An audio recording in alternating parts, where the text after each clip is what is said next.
This is why it becomes so important to understand the novelty and the viability of neuroscience is being leveraged as weapons.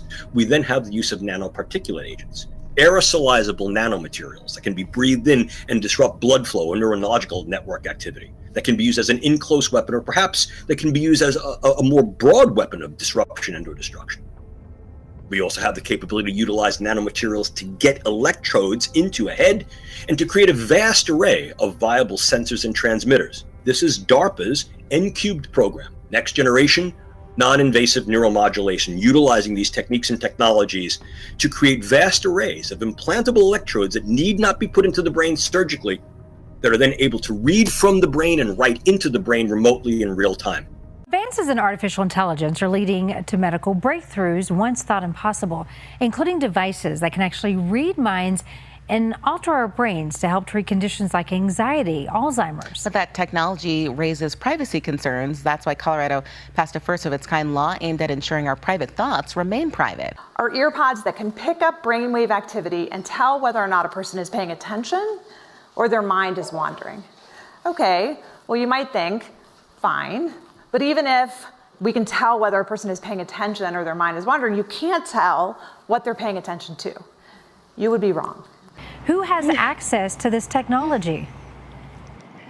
Karen, everyone, believe it or not. You can buy devices on the internet right now that can, to varying degrees, decode your brain waves. And the technology being developed by the likes of Elon Musk, Apple, Meta, and OpenAI can change, enhance, and control your thoughts, emotions, even your memories. It's the dawn of a new era filled with promise and peril.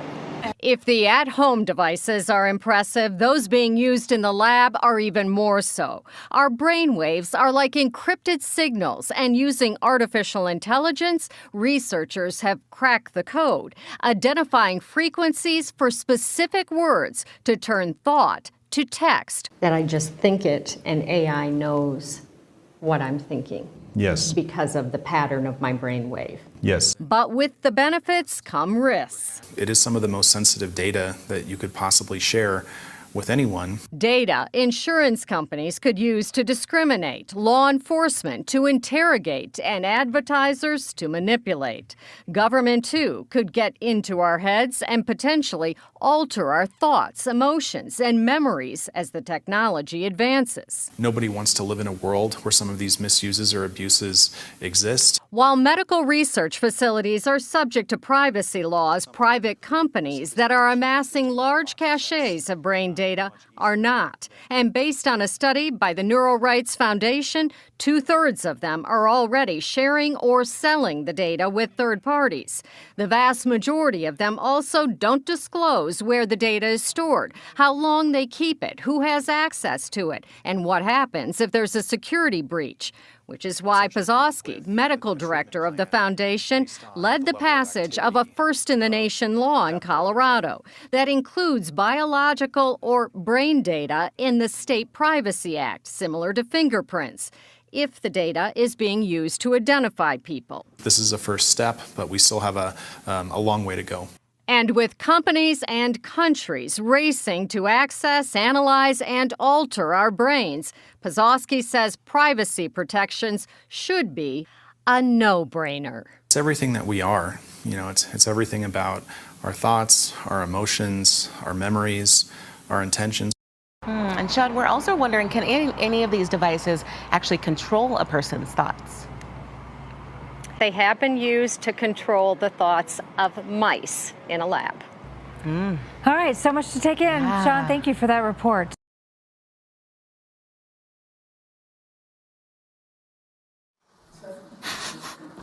What do you think? Is it a future you're ready for? You may be surprised to learn that it's a future that has already arrived. Everything in that video that you just saw is based on technology that is already here today. Artificial intelligence has enabled advances in decoding brain activity in ways that we never before thought possible. Sensors that can pick up your brainwave activity, earbuds, headphones, tiny tattoos that you can wear behind your ear. We can pick up emotional states like, are you happy or sad or angry? We can pick up and decode faces that you're seeing in your mind. Simple shapes, numbers, your PIN number to your bank account. It's not just your brain activity here that we can pick up. We can also pick up your brain activity in different places, like as your neurons fire from your brain down your arm and send signals to your hand to tell you how to type, move.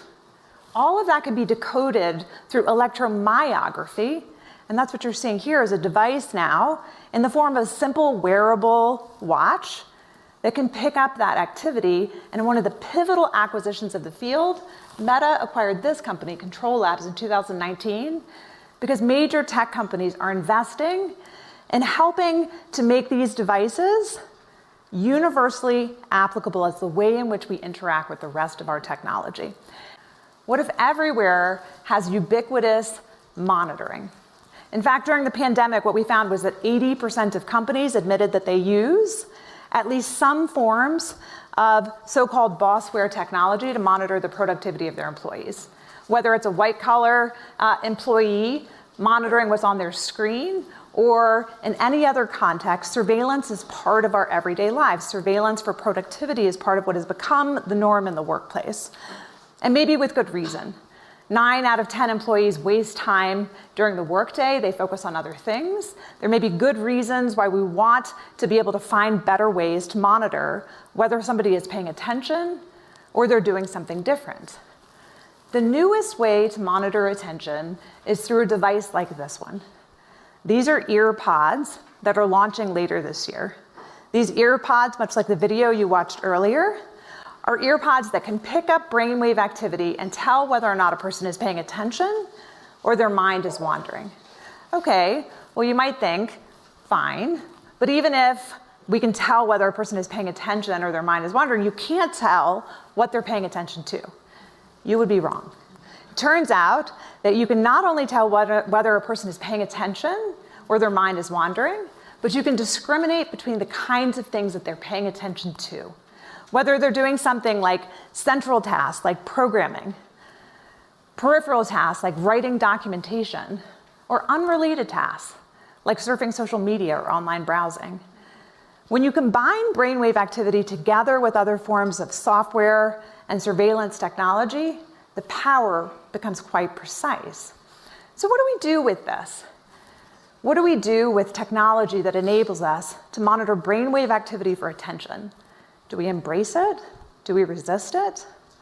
If you've heard of Havana syndrome is a belief that people have suffered from.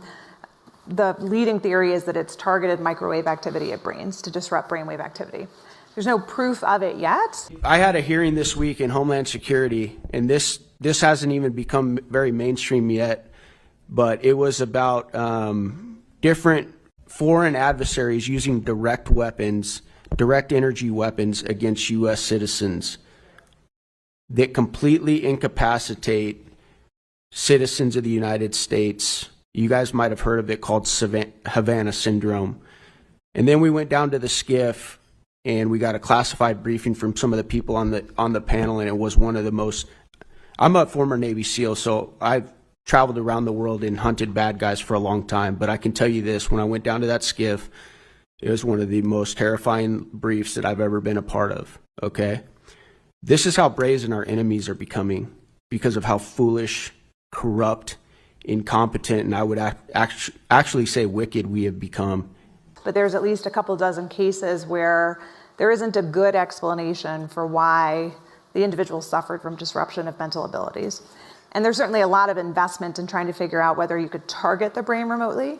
It's much more difficult to figure out how you could read the brain remotely. Let's get to that, because I think it's one of the most important and crucial questions about how this develops. And by the way, raise your hands. I'm just going to ask this question and then we'll move to the audience. You talked at the end. At the beginning, you said we won't be able to read complex thoughts.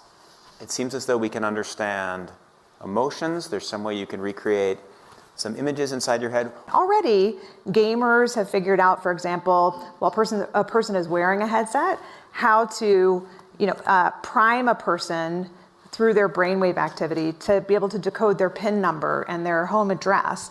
So you don't have to have your full complex thought decoded.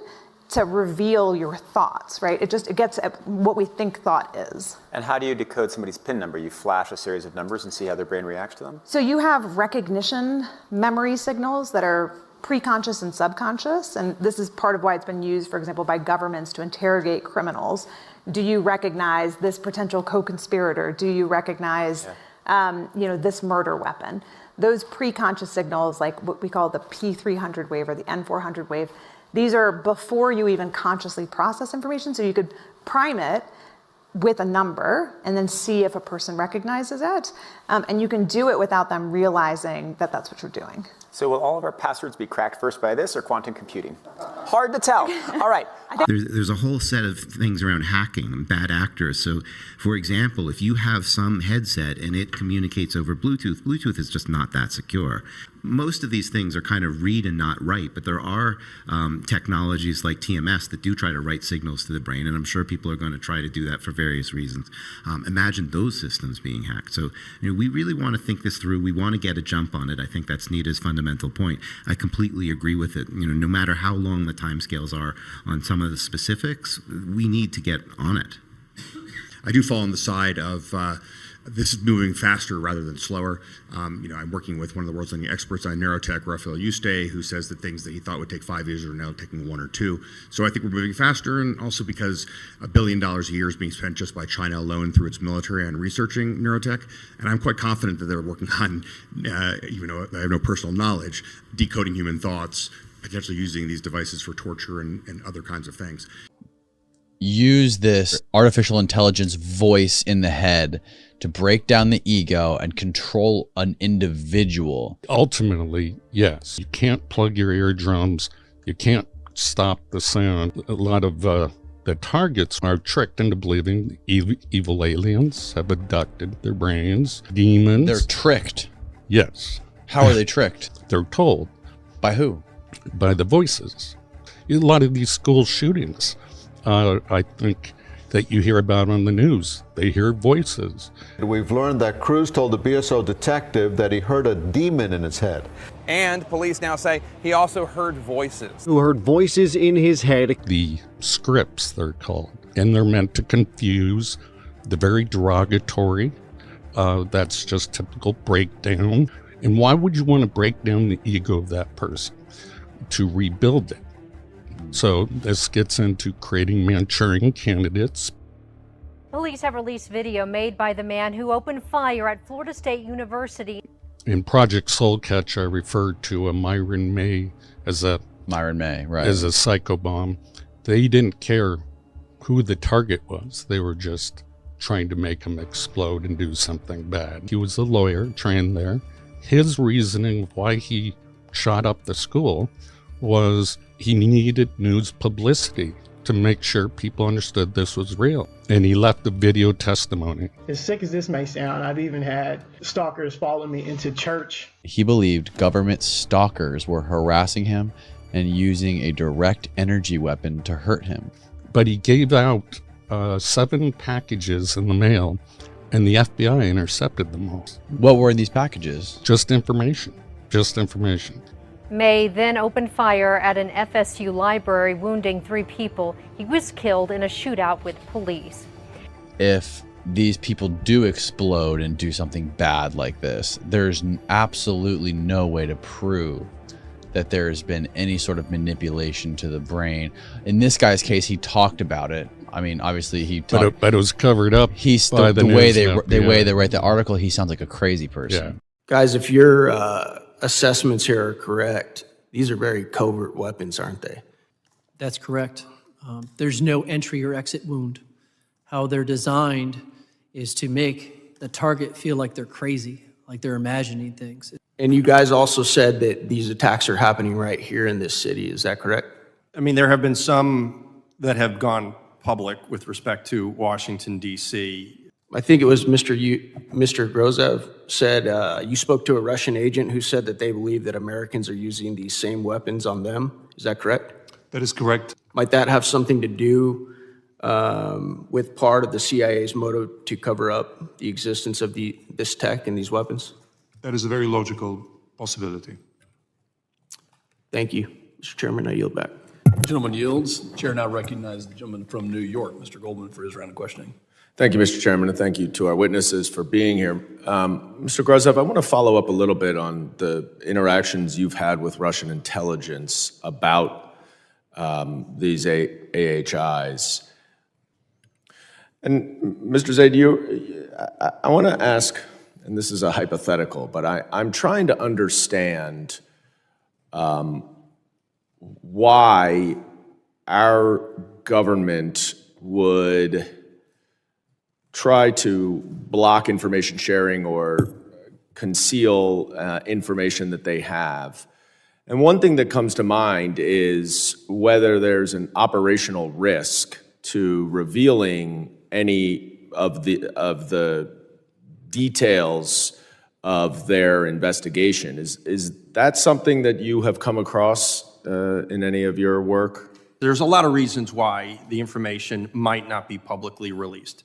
And I do think that's something we could address more in a classified environment to explain that. But there are understandable reasons why the U.S. government has not revealed much of what it knows. There's some long-term things that needs to be done in terms of new acts. But in the short term, we need to do things like implement the original Havana Act. Yeah. DOD still hasn't done it.